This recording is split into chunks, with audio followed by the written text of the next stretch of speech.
Chef Jonathon Sawyer was born and raised in the suburbs of Cleveland and fell in love with food the old-fashioned way, eating his mother's, grandmother's, and great-grandmother's cooking. Becoming a professional chef was not part of his original plan. But plans change, and 8 years ago, after studying with some of America's top chefs, he returned to Cleveland. He's now executive chef and owner of the Greenhouse Tavern, Noodlecat, and Trentina.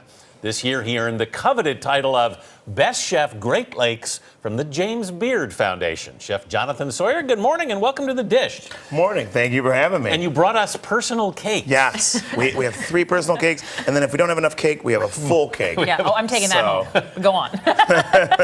Well, it's great to be back in New York. I love having the opportunity to tell, America what Cleveland's all about and what our family's all about. Thank you for coming from Cleveland, and tell us what you brought with you. So we brought over here a pea tartare, one of my favorite vegetable dishes for the summertime, really embracing the vibrant, verdant that is peas. It's a little bit of pecorino and black pepper on top. We brought a recipe from the book. It's Ketcher's bucatini with meat sauce, and that's my son's favorite pasta that we enjoyed in Italy, and now we make at home all the time.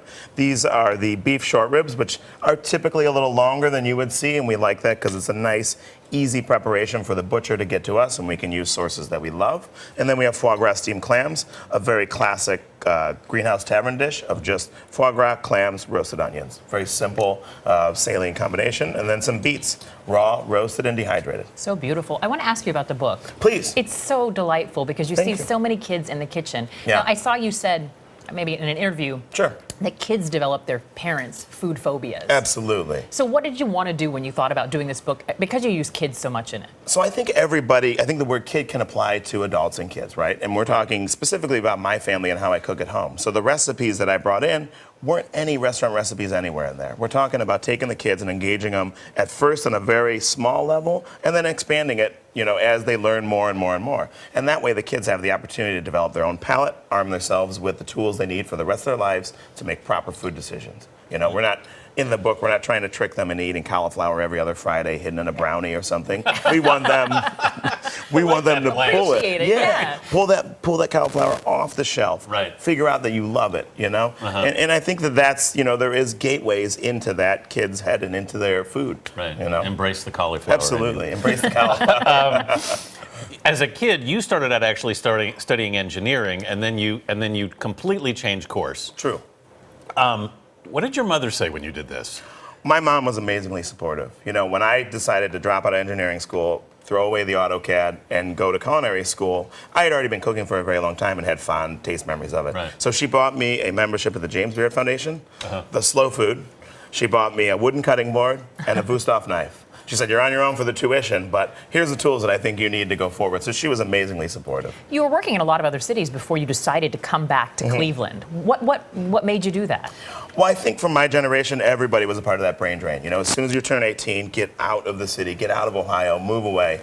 And then as I lived in Rome and Miami and New York, and then my wife and I had a kid, we really wanted to have an upbringing similar to ours for our kids. Yeah. So we decided what better place to start a family, and a restaurant family, because there is 2 and they are intertwined. And your wife is your business partner?